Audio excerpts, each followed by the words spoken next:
Moikka. Halusin sanoa pari sanaa turhaumasta. Tuossa oli vähän keskustelua luonnon yhteydessä siitä, että miten me voidaan auttaa sitä koiraa tai miten se turhauma keskeytetään. Se on ihan hyvä kysymys, mutta mun mielestä vielä tärkeämpi tässä on siis se, että miten se koira ei päädy sinne turhaumaan ollenkaan.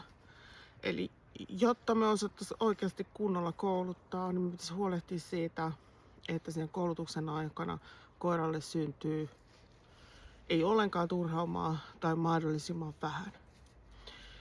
Ja mä väitän, että suurin osa meidän haasteista sen turhauman osalta johtuu meistä. Eli me viedään tai aiheutetaan se koira sinne turhaumaan. Eli meillä on siis me tehdään harjoituksista niin vaikeita, että se koiralle on mahdollisuus onnistuu. 2, me viedään koira semmoiseen tilanteeseen, missä sille on mahdollisuus onnistua. Eli se voi olla vaikka tuommoinen ryhmätreeni. Se on aika tyypillinen esimerkki. 3, meillä on liian isot ennakko-olettamat koiran osaamisesta. Että me ei osata analysoida sitä, että mitä se koira oikeasti osaa, ja silloin me ei osata myöskään suunnitella treenejä.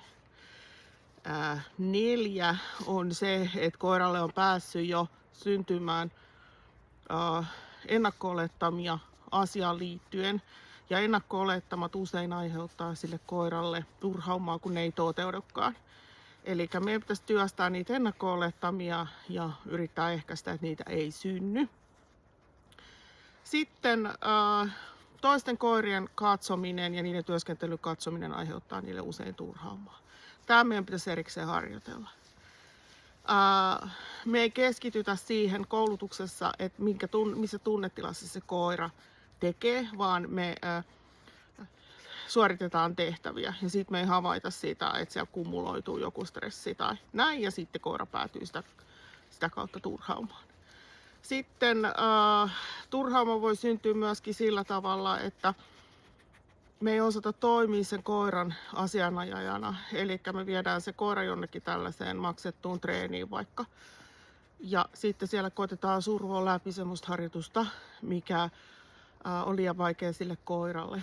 Ja me ei sit uskalleta tai kehdata sanoa sille kouluttajalle, että voiko se auttaa meitä, että ei tällaisenään ole mahdollista.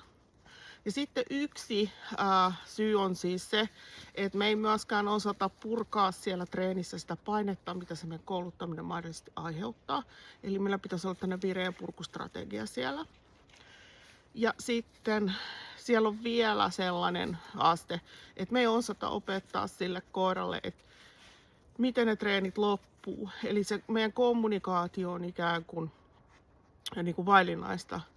Eli meidän pitäisi osata ikään kuin rakentaa ne treenit silleen, että se koira myös ymmärtää, että kun ne loppuu. Et usein esimerkiksi teinikoirien kohdalla niin se turhauma tulee siitä, kun ne ei ymmärrä, että se treeni on loppunut. Että ne olisi halunnut esimerkiksi jatkaa. Eli se treeni kannattaa aina lopettaa selkeästi ja sille koiralle mieleisesti, että sille jää hyvä mieli.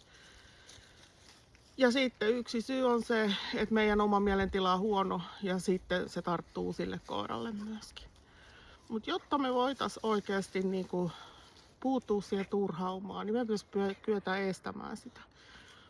Et se on sitten eri asia, että mikä meidän selviytymistrategia on siitä. Me voidaan joskus toiste puhua siitä. Se on moro.